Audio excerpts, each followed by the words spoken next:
கிறிஸ்தவ இலக்கியம். இயேசு காவியம். எச்சரிக்கையும் எகிப்து பயணமும். சென்ற உரையில் வானத்து விண்மீன் காட்டிய வழியில் வந்த மூவேந்தர்கள் பாலன் இயேசுவைக் கண்டு வணங்கி பொன்னும் பொருளும் காணிக்கையாக அளித்ததைக் கண்டோம். அதனைத் தொடர்ந்து ஏரோது அரசனின் வஞ்சக திட்டத்திலிருந்து இறைமகனை பாதுகாக்க வானதூதர் விடுத்த எச்சரிக்கையையும் புனித குடும்பம் எகிப்து நோக்கி மேற்கொண்ட இடர்மிக்க பயணத்தையும் இன்று நாம் காண்போம். எச்சரிக்கையும் எகிப்து பயணமும். துயில் கொண்டிருந்த சூசையர் கனவில் தேவதூதன் திருவொளி தோன்றி, சூசையப்பரே, சூசையப்பரே, ஏரோது மன்னன் இட்டதோர் ஆணையால் குழந்தையை கொல்ல கூவுகிறார் வீரர்கள். அதனால் நீவீரும் அன்னையும் மகனும் எகிப்து நாட்டுக்கு இன்றே புறப்படும். காலம் ஒரு நாள் கனிந்திடும் வரைக்கும் அந்த மண்ணிலே அருமை செல்வனை வளர்த்த பின் இங்கே வரலாம் என்றனன். கடவுள் அருளுரை கனவிலே கேட்டு பழகிய சூசையர் பதறிழுந்து மனைவியை எழுப்பி மகனை அணைத்து ஓயா பாளையில் ஒட்டகம் போல தனிவழி நடந்து சார்ந்தனர் எகிப்தை. ஏரோது மன்னன் இறந்து பட்டான் என செய்தி வரும் வரை திரும்பிலர் சூசையர். விவிலிய வரலாற்றின்படி கிழக்கிலிருந்து வந்த மூவேந்தர்கள் பாலனை தொழுதனர். அவர்கள் பணிந்து மெசியாவை வணங்கி நின்றபோது ஒரு அதிசயம் நிகழ்ந்தது. அவர்களின் கனவில் ஒரு தெய்வீக குரல் மெல்ல ஒலித்து எச்சரித்தது. அந்த தூய குரல் அவர்களை ஏரோதிடம் செல்ல வேண்டாம் என தடுத்தது. வானகத்தின் எச்சரிக்கையை ஏற்று அந்த ஞானிகள் மிகவும் விழிப்போடு இருந்தனர். இனி நீர் அந்த ஏரோது மன்னன் சபைக்கு திரும்புதல் தகாது என்று அந்த குரல் அறிவுறுத்தியதை கேட்டு அவர்கள் திசை மாறினர். அந்த ஞானிகள் ஏரோதை சந்திக்காமல் வேறு வழியாக பயணம் செய்தனர். தங்கள் சொந்த நாடு திரும்ப மாற்றுப்பாதையை அவர்கள் தேர்ந்தெடுத்தனர். இறைவனின் வழிகாட்டுதல் அவர்களை பெரும் ஆபத்திலிருந்து அங்கே காத்துக் கொண்டது.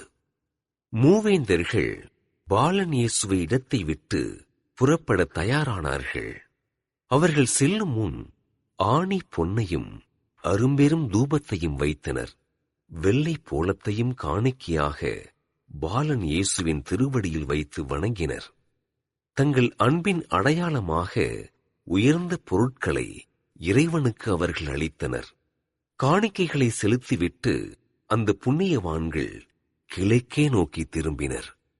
ஞானிகள் தன்னை சந்திக்காமல் ஏமாற்றி சென்றதை ஏரோது மன்னன் அறிந்தான். தன்னை அவர்கள் வஞ்சித்ததை எண்ணி அவன் கடும் கோபத்தில் ஆழ்ந்தான். தன் அதிகாரம் பறிபோய்விடுமோ என்ற அச்சத்தில் அவன் மதியிழந்தான். ஒரு கொடூரமான ஆணையை அந்த பெத்லகேம் நகரில் அவன் பிறப்பித்தான். அரியணையை காக்க, பிஞ்சு உயிர்களை பறிக்கவும் அவன் துணிந்து களம் இறங்கினான். பெத்லகேம் மற்றும் அதன் சுற்று வட்டார பகுதிகளுக்கு படைகளை அவன் அனுப்பினான். 2 வயதுக்கு உட்பட்ட ஆண் குழந்தைகள் அனைவரையும் கொல்லச் சொன்னான்.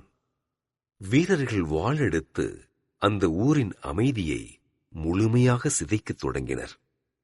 எங்கும் மரண ஓலமும் தாய் உள்ளங்களின் கதறலும் அந்த இரவில் கேட்டது.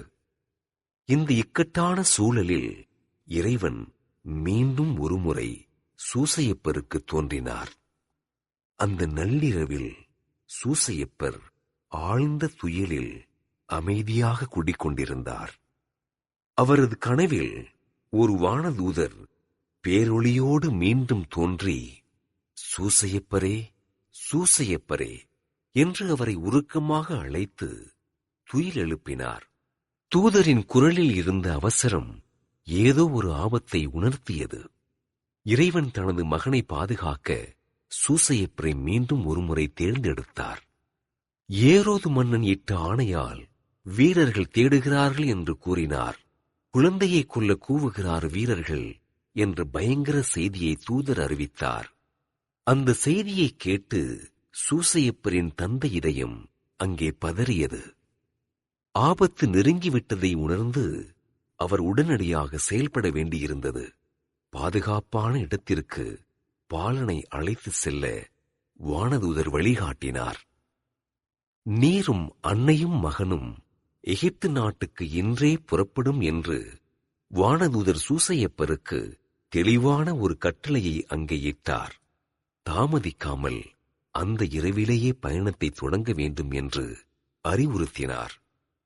எதிராளிகளின் வாளுக்கு பலியாகாமல் இருக்க எகிப்தே சிறந்த புகலிடம் என்றார்.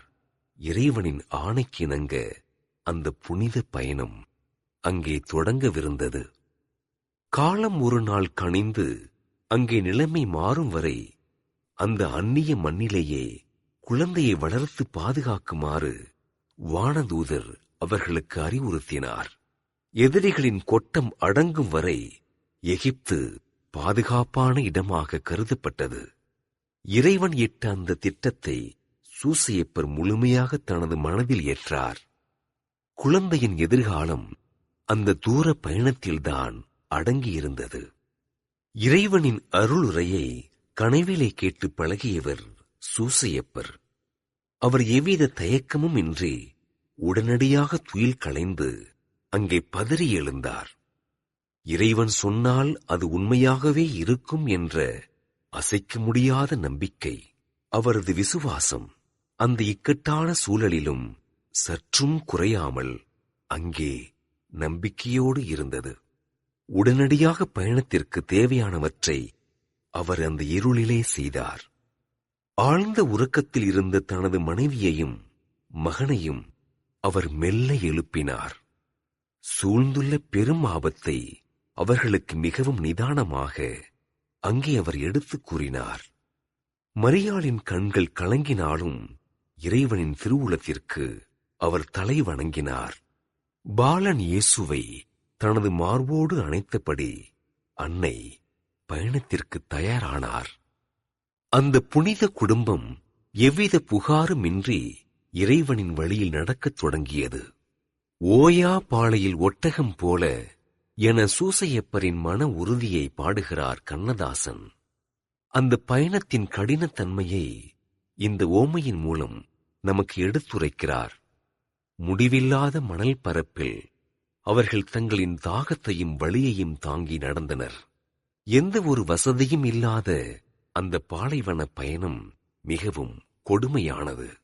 ஆயினும் இறைமகன் தங்களோடு இருக்கிறார் என்ற நம்பிக்கை அவர்களை வழிநடத்தியது. இந்த திருப்பயணம் நமக்கு தெள்ளத் தெளிவாக எடுத்துரைக்கிறது. நம் வாழ்வின் சோதனை காலங்களில் கலங்கரை விளக்கமாய் அமையும் இந்த புனித வரலாற்றை தொடர்ந்து சிந்திப்போம். மீண்டும் சந்திப்போம். நன்றி. கலைமான் நீரோடையே ஆர்வமாய் நாடுதல் போல் இறைவாய நெஞ்சம் மறவாது உன்னை, இறைவாய நெஞ்சம் மறவாது உன்னை ஏங்கி நாடி வருகின்றது. கலைமான் நீரோடையே